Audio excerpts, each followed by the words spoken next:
Hello mga bata! Good day to all of you! Welcome in our learning session. Today is May 11, 2021. It's Tuesday. Hello sa inyo! Okay mga bata. Okay, ang pag-aaralan natin ngayon ay tungkol sa mathematics. Tungkol sa unit fraction. Diba? Napag-aralan nyo na ito nung grade 1. Tama ba? Yan. Ano yung mga fraction na nakikita nyo? May 1/2, 1/4, 1/7, 1/16. Okay. Okay. Hayaan yung basahin ko mga bata ang layunin ng ating pag-aaralan ngayong araw na ito. Una, nakapagpapakita at nakapagpapakilala ng bahagi ng unit na may mga denominator na 10 at mas mababa. Nakababasa at nakasusulat ng bahagi. Nakapaghahambing ng bahagi gamit ang magkakaugnay na simbolo. Okay mga bata, tungkol sa unit fraction na pag-aaralan natin. Ang tanong ni teacher, handa ka na ba? Siyempre, handang-handa na, di ba? Magaling. Okay.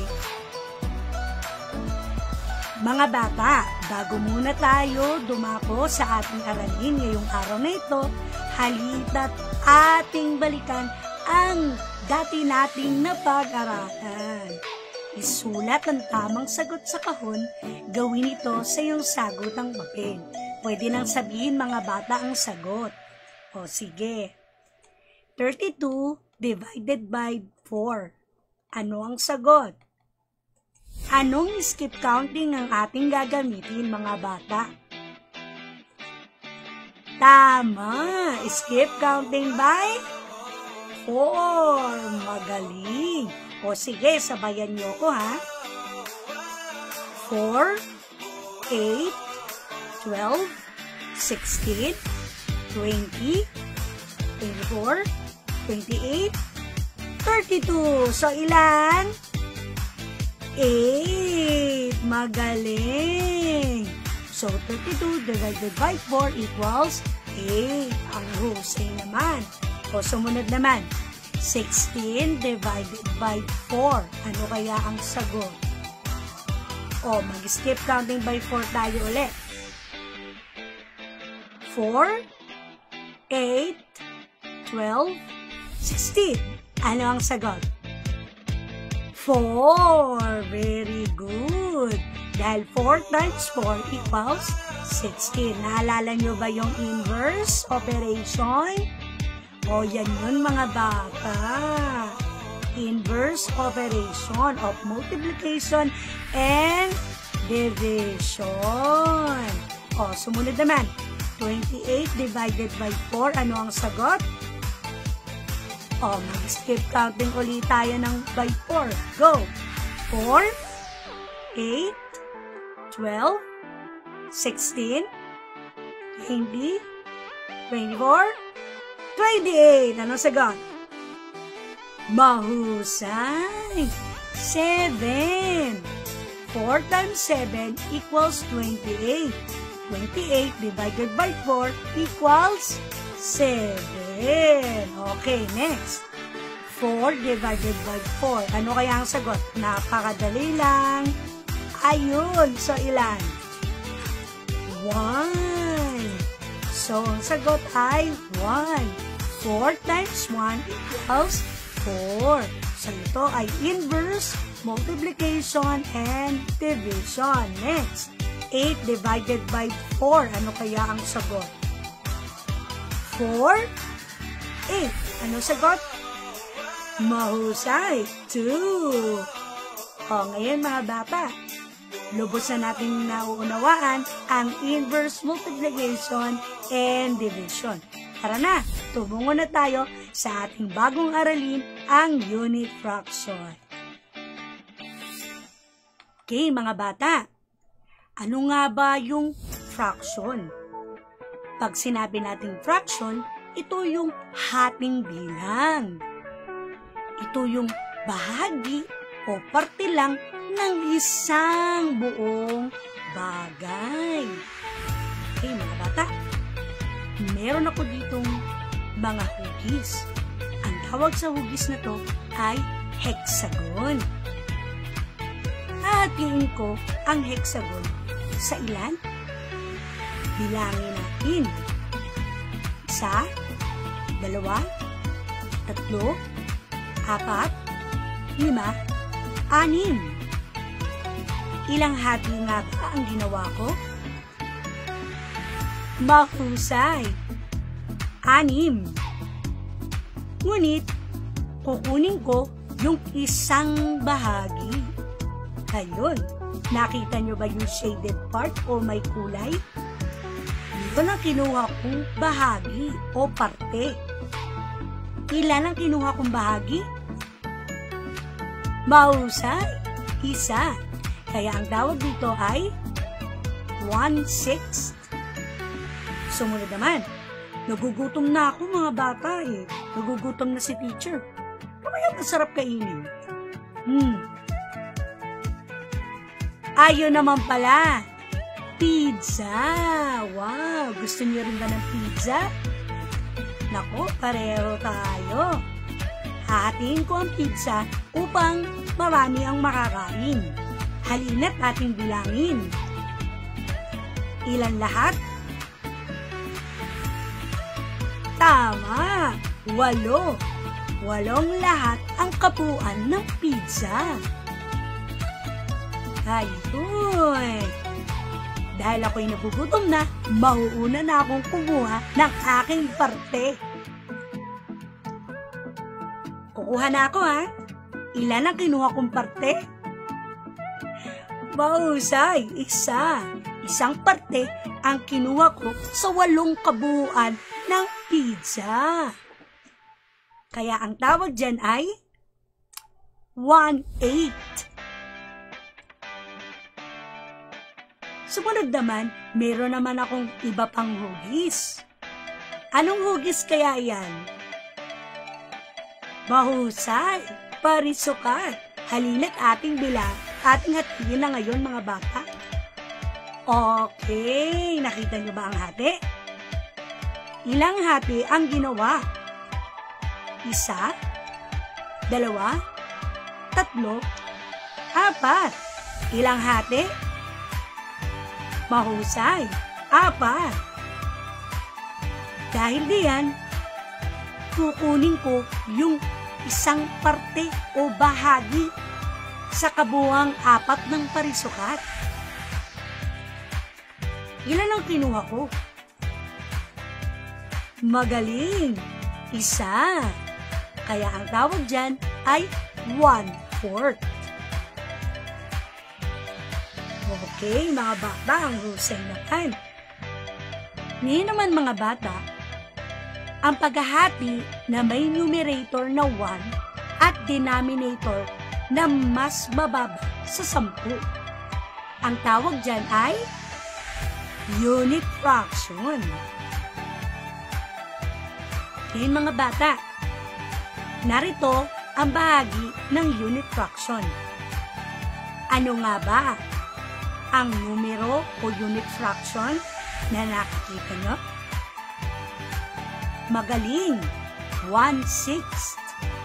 Halina't ating alamin ang kabuuan ng unit fraction. Ano nga ba bumubuo sa unit fraction? Una, ang ibabaw na numero ay tinatawag na numerator. Pag sinabing numerator, ito yung bilang ng bahagi na kinuha o may shade o kulay. Ang nasa gitna naman ng guhit ay tinatawag naman na fraction bar. At sumunod naman, ang nasa ilalim ng numerator at ng fraction bar ay tinatawag na denominator. Nang ibig sabihin ay kabuuan bilang ng hati. Ngayon mga bata, alam nyo na ang lahat ng unit fraction? Ang numerator ay nasa ibabaw na numero at ang nasa ilalim naman na numero ay tinatawag na denominator. Laging tandaan mga bata. Ngayon naman mga bata, balikan natin ang ating ginawa kanina. Ngayon ay merong 6. 6 na kabuuan ng hexagon. Kumuha ng isa, kinuha ang bahaging parte, at ito ay naging 1/6. Ang larawan ay nagpapakita ng unit fraction na may numerator na 1 at denominator na mas mababa sa 10. Ang larawan ay hinati sa 6 na magkakapareho ang sukat at laki. Ang isang bahaging may kulay o shade ay kumakatawan sa isang bahagi mula sa 6 na magkakaparehong hati. Meron pang halimbawa, katulad ng pizza, ating balikan. May 8 hati. At kumuha ko ng isa. Ang tawag dito ay 1/8. Ang pizza ay hinati sa 8 na magkakapareho ng sukat at laki. Ang isang bahagi na may kulay o shape ay kumakatawan sa isang bahagi mula sa 8 magkakaparehong hati. Isa lang ang kinuha sa 8 kabuuan, kaya ito naging 1/8. Meron bang isa pang halimbawa mga bata? Katulad ng parisukat na pinakita kanina. Hinati ito ng pantay. Ang tawag dito ay 1/4. Ang larawan ay hinati sa 4 na magkakapareho ng sukat at laki. Ang isang bahagi na may kulay o shade ay kumakatawan sa isang bahagi mula sa 4 na magkakaparehong hati. Alam niyo na mga bata? Mahusay! Sa unit fraction naman mga bata, kung maliit ang denominator, di ba pag sinabing denominator, yung nasa baba, di ba? Ano yung nasa ibabaw o nasa taas ng fraction bar? Mahusay! Numerator. Ngayon mga bata, tingnan natin yung denominator. Ang denominator yung nasa baba, di ba? Kapag maliit ang denominator, yun ang malaki ang value. Katulad itong pizzang nakita ko. Isang buong pizza. Di ba mga bata? Hatiin natin sa gitna. Ano tawag doon? 1/2. Di ba? Ngayon mga bata, yung kabila naman na pizza, maghahati lang kami ng kapatid ko, kalahati. Nakalimutan ko, 4 pala kaming magkakapatid. Ngayon, yung isang buong pizza na sa halip na 2 lang kami maghahati, ay 4 na ngayon. Nakita nyo ba? Nakita nyo ba yung pagkakaiba ng 2? So, alin ang mas malaki? Alin ang mas malaking parte ng pizza? Yung 1/2 o kalahati o 1/4? Kitang-kita na, di ba? Siyempre, 1/2. Ang 1/2 ay mas malaki kaysa sa 1/4. O mga bata, ano nga ba ang denominator ng 1/2? 2. Maghusay. Ano ba yung denominator ng 1/4? 4. O diba mga bata? Alin ang mas maliit? Yung 2 o yung 4? Ang denominator. O hindi ba yung 2? Pero, kahit na maliit ang denominator, malaki ang value ng 2. Kitang-kita naman sa pagkakahati, di ba? Okay, mga bata. May mga simbolong ginagamit sa paghahambing. Meron tayong ginagamit na greater than, less than, at equal. Tatandaan yung mga bata, lalo na nung grade 1 kayo, tinuro yung si Pacman, di ba? Saan ba kumakain si Pacman? Ano ba ang kinakain niya? Hindi ba yung kung ano yung mas marami at kung ano yung mas malaki? Sa pag-aayos anak ng pagkasunod-sunod ng unit fraction, kung alin ang denominator ang mas maliit, iyong ang fraction na malaki ang value. Katulad ng pinakita kong pizza, isang 1/2 at isang 1/4, dapat lang na mas malaki ang 1/2. Okay. Malaki ang 1/2, maliit ang denominator, pero mas malaki ang value. Okay. Ito naman mga anak, tingnan nyo mga halimbawa na to. Simula sa pinakamaliit hanggang sa pinakamalaki. Okay. Sa 1/8, 1/5, 1/5, 1/8, 1/5, and 1/10. Pag ginawa mong pinakamaliit, ano kaya pinakamaliit dito? Siyempre, yung 1/10, di ba?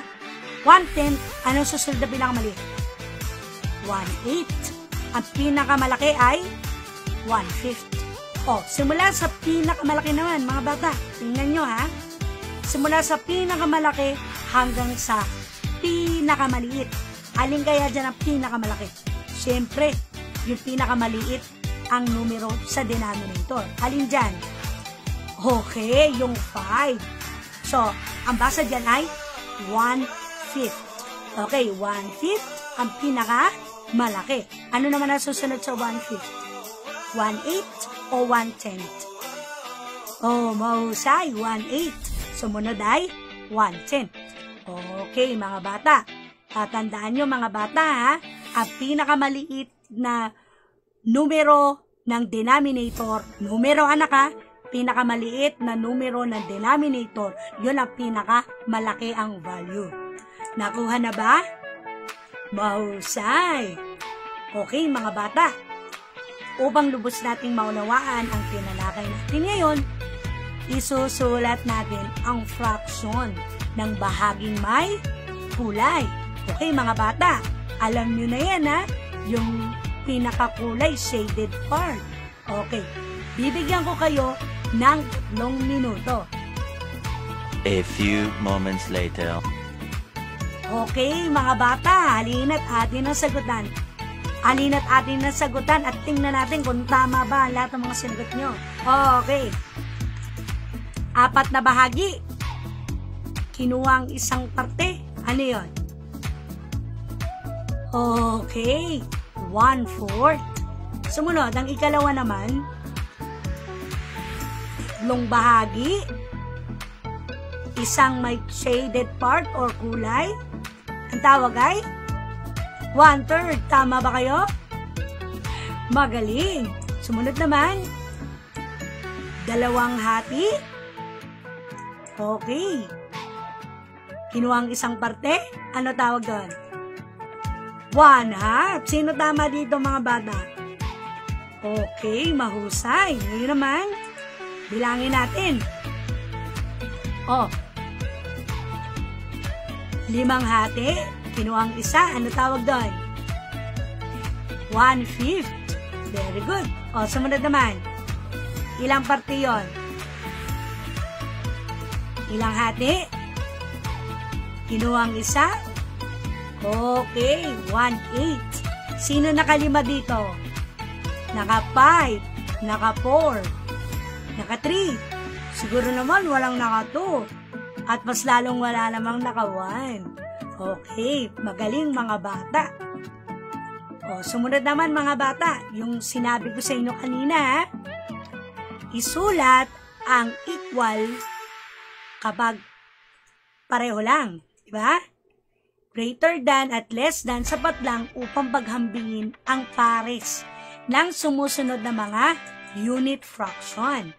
Gawin ito sa iyong sagutang papel. Nakita niyo naman mga bata. Tandaan kung alin yung maliit na numero mga bata, maliit na numero ng denominator, yun ang pinakamalaking value. Okay? Sige, tingnan natin ngayon. 1/10 tsaka 1/9. Ano ang mas malaki sa dalawa? Tingnan niyo yung denominator mga bata. Ano ang mas malaki ang value? Tama! 1/9. Nandun ang bunganga ni Pacman sa 1/9. O sige, 1/7 tsaka 1/6. Ano kaya ang mas malaki ang value? Yung 1/7 or yung 1/6? Mahusay! 1/6. Magaling mga bata. O sige mga bata, ito naman. Ay, kitang-kita na. 1/3 tsaka yung 1/7. Alin kaya ang mas malaki ang value? Si 1/3 o si 1/7? Magaling! 1/3. O ito naman, sa number 4. 1/8 or 1/2? Nako, magaling pala. O sayang natin 1/8 tsaka yung 1/2. Alin ang mas malaking bahagi o mas malaking denominator?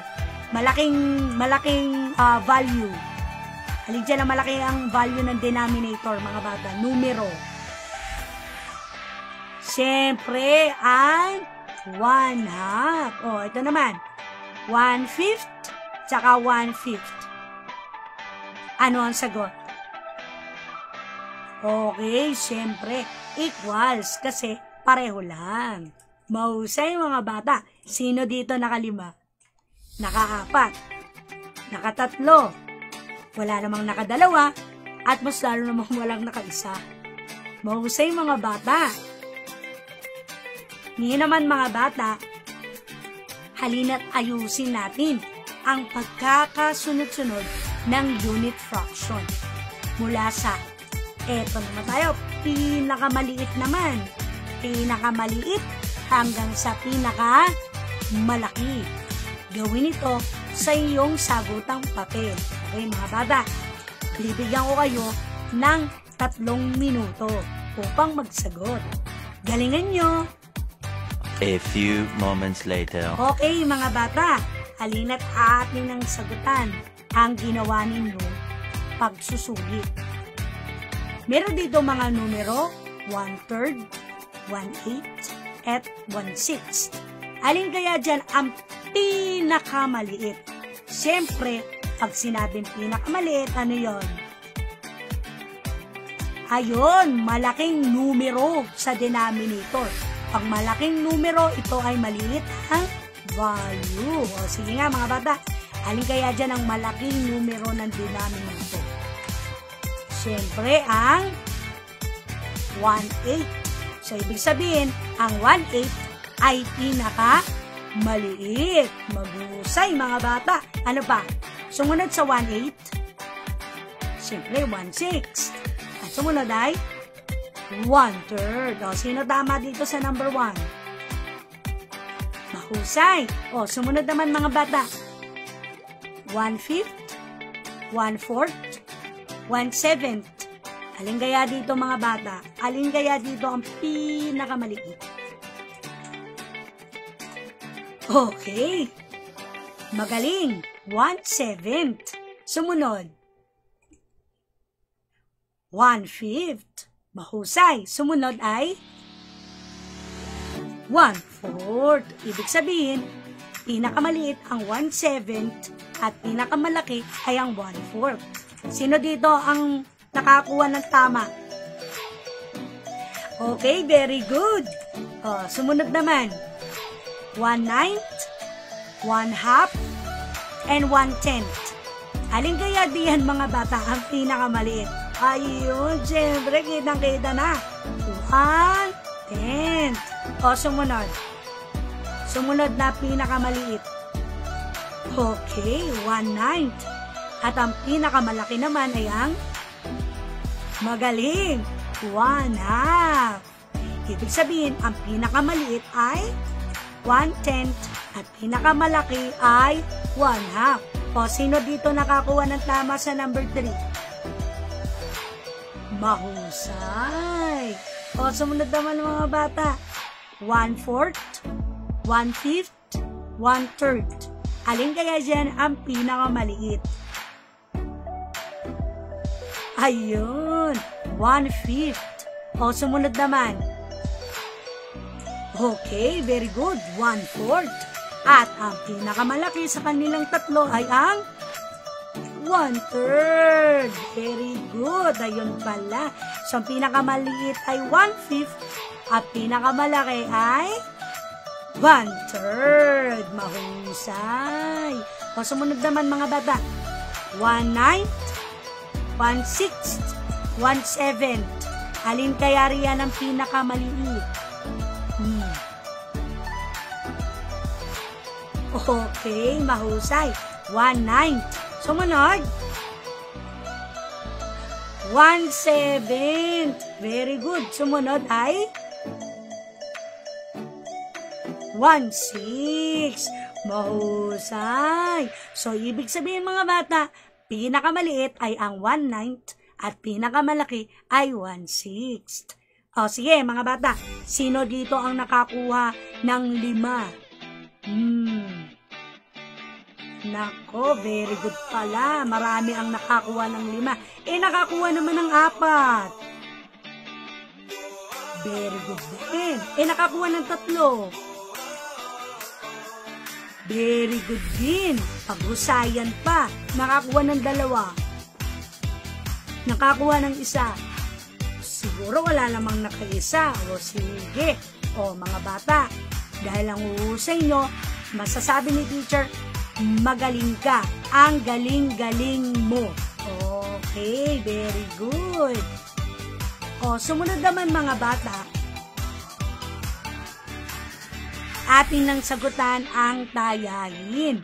Okay, iguhit ang masayang muka kung ang pangkat ng unit fraction ay nakaayos mula sa pinakamalaki papunta sa pinakamaliit at malungkot na muka kung hindi. O mga bata, careful kayo sa pagsagot ha. Tingnan nyo. Una muna mga bata, sabi daw diyan ay pinakamalaki. O, naalala nyo ba yung pinakamalaki, diba?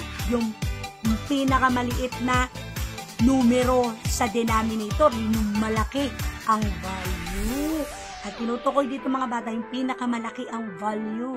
Ibig sabihin, maliit na numero, yun yung malaki ang value. O hanapin nyo sa number 1. Kung ito ba ay nakaayos ng pinakamalaki papunta sa pinakamaliit. Ang ilalagay ay masaya at hindi naman ay malungkot. Okay ba yun? So, i-screenshot niyo yan kay teacher ha, at sasagutan niyo yan sa inyong bahay. Ha mga bata? Pwedeng magpatulong kay nanay, pero si nanay lamang ay gabay. O, sige mga bata, alam kong kayang-kaya niyo yan ha. Sige, pagkatapos i-screenshot kay teacher. Okay ba yan? Pahusay. O, dahil dyan, okay. Ito ang iiwan ni teacher na galing sa isang Google. Today is the day to learn something new.